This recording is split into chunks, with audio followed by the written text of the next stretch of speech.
Bismillahirrahmanirrahim. Assalamualaikum warahmatullahi wabarakatuh.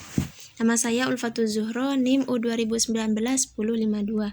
Di sini saya akan menjelaskan teori semiotika strukturalis Ferdinand de Saussure. Manusia adalah makhluk yang hidup di dalam masyarakat dan melakukan interaksi dengan masyarakat lain, sehingga membutuhkan alat komunikasi agar bisa saling menyampaikan dan memahami. Ada beberapa yang perlu dipahami dalam komunikasi, salah satunya yaitu tanda, yang bisa dipahami secara benar dan baik. Maka membutuhkan konsep yang sama dan tidak terjadi salah pengertian. Dan kenyataannya, tanda itu tidak selamanya bisa dipahami secara benar dan baik antara masyarakat. Setiap orang memiliki makna tersendiri dan berbagai alasan yang melatar belakanginya. Ilmu yang membahas tentang tanda ini disebut sebagai semiotika. Semiotika ini disebut sebagai studi tentang tanda-tanda atau the study of science. Pada abad ke-20, semiotika dikaji secara sistematis oleh dua tokoh, yaitu Ferdinand de Saussure dan Charles. Ferdinand ini adalah tokoh linguistik dari Prancis, sedangkan Charles adalah tokoh filsafat dari Amerika. Dan di sini kita akan membahas pemikiran dari Ferdinand de Saussure. Pemikiran semiotika yang dikemukakan oleh Saussure disebut semiotika struktural. Nah, pendekatan inti dari pemikiran Saussure mengenai tanda yaitu terletak pada perbedaan antara penanda dan yang ditandakan. Penanda diartikan sebagai bunyi atau pola bahasa yang mengandung makna. Keberadaan penanda terletak pada apa yang dikatakan atau didengar serta pada apa yang ditulis atau dibaca. Sementara itu yang ditandakan merupakan sesuatu yang mewakili kondisi kejiwaan, pikiran, atau konsep. Kedua hal ini tidak selalu hadir bersamaan sebagai kesatuan tanda bahasa. Kemudian konsep yang dikemukakan oleh Ferdinand Saussure ada signifier, signified, dan lingo parole. Signifier dan signified. Konsep pertama signifier dan signified. Menurut Saussure, signifier dan signified ini merupakan komponen pembentuk tanda dan tidak bisa dipisahkan peranannya satu sama lain.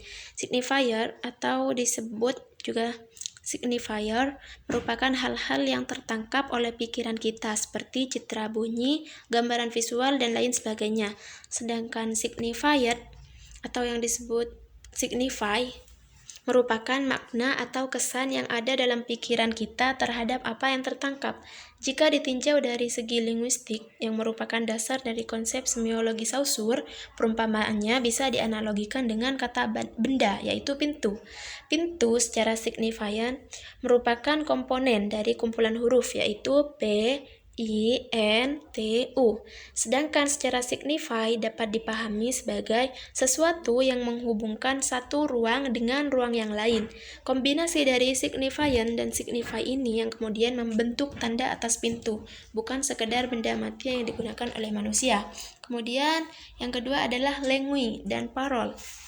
Language adalah sistem bahasa dan sistem abstrak yang digunakan secara kolektif seolah disepakati bersama oleh semua pengguna bahasa, serta menjadi panduan dalam praktik berbahasa dalam suatu masyarakat. Sedangkan parol adalah praktik berbahasa dan bentuk ujaran individu dalam masyarakat pada satu waktu atau saat tertentu.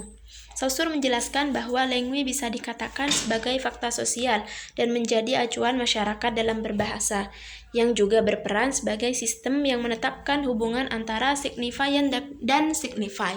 Language dan yang direalisasikan dan diterapkan oleh individu dalam masyarakat sebagai wujud ucapan bahasa ini kemudian disebut sebagai parol. Jadi, parol satu individu dengan individu lain bisa saja berbeda-beda karena realisasi dan penerapannya bisa beragam satu sama lain.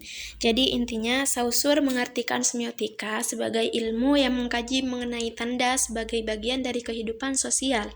Dalam pengertian ini, objek semiotika adalah tanda yang hanya digunakan pada kehidupan sosial saja. Semiotika Saussure tidak menjadikan tanda itu sendiri sebagai objek kajian, karenanya pengabaian atas tanda dilakukan terhadap aspek waktu, perubahan, dan sejarah. Saussure juga menjelaskan bahwa lengui bisa dikatakan sebagai fakta sosial dan menjadi acuan masyarakat dalam berbahasa, yang juga berperan sebagai sistem yang menetapkan hubungan antara signifian dan signify. Lengui yang direalisasikan dan diterapkan oleh individu dalam masyarakat sebagai wujud ucapan bahasa ini kemudian disebut dengan parol. Parol satu individu dengan individu lainnya bisa saja berbeda-beda karena realisasi dan penerapannya bisa beragam satu sama lain. Sekian penjelasan dari saya, kurang lebihnya mohon maaf. Semoga dapat bermanfaat. Wassalamualaikum warahmatullahi wabarakatuh.